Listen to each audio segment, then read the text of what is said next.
રાજકોટના જંગલેશ્વર વિસ્તારમાં ડિમોલેશનની પ્રક્રિયા હાથ ધરવામાં આવી છે, ત્યારે કોર્પોરેશન અને પોલીસ તંત્ર દ્વારા 7 ઝોનમાં દબાણ દૂર કરવાની ઝુંબેશ શરૂ કરાઈ છે। આ ઝુંબેશ હેઠળ કુલ 1489 ઘરોને તોડી પાડવામાં આવશે।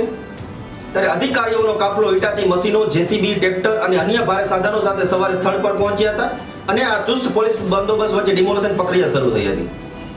તો ડિમોલેશન દરમિયાન કોઈ અનિચ્છનીય બનાવ બને નહીં અને કામગીરી પર નજર તે માટે કંટ્રોલ રૂમ કાર્યરત કરવામાં આવ્યું છે અને સીસીટીવીના આધારે પોલીસ કમિશનર બ્રિજેશ કુમાર ઝા અને મ્યુનિસિપલ કમિશનર તુષાર સુમેર સતત કામગીરી પર નજર રાખી રહ્યા છે।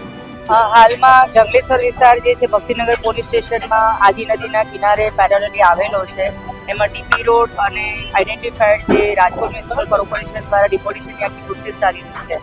એમાં લો એન્ડ ઓર્ડરની સિચ્યુએશન બગડે નહીં એના માટે માનનીય police commissioner Shri Brijesh Jha sir અને અમારી બધી સિનિયર ટીમના સુપરવિઝન હેઠળ આ શાંતિપૂર્ણ રીતે ડિમોલિશનની પ્રોસેસ ચાલી રહી છે અને આમાં કોઈ પણની લાગણી દુભાય નહીં, કોઈને અનનેસેસરી હેરેસમેન્ટ ના થાય એના માટે પ્રોપર પ્લાનિંગ કેટલાય દિવસથી ચાલી રહ્યું હતું, જેના ફળ સ્વરૂપે છેલ્લા 2 દિવસની અંદર 60 થી 70% લોકોએ સ્વયંભૂ પોતાનો સામાન ખસેડી લીધેલો છે, પોતાના મકાનો પણ તોડવાના ચાલુ કરી દીધા હતા।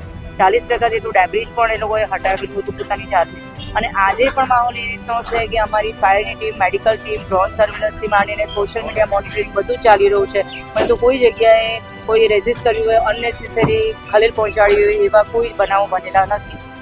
જે શંકાસ્પદ એવું લાગતું હોય કે જે આખી સમગ્ર પ્રોસેસ જે છે એમાં ભડકાવનારું બયાન આપી શકે એમ છે અથવા તો જે આખી શાંતિપૂર્ણ ચાલી રહેલી પ્રોસેસમાં કાયદો વ્યવસ્થામાં ખલેલ પહોંચાડ્યા છે એને રાતના સમયે ડિટેન કરવામાં આવ્યા।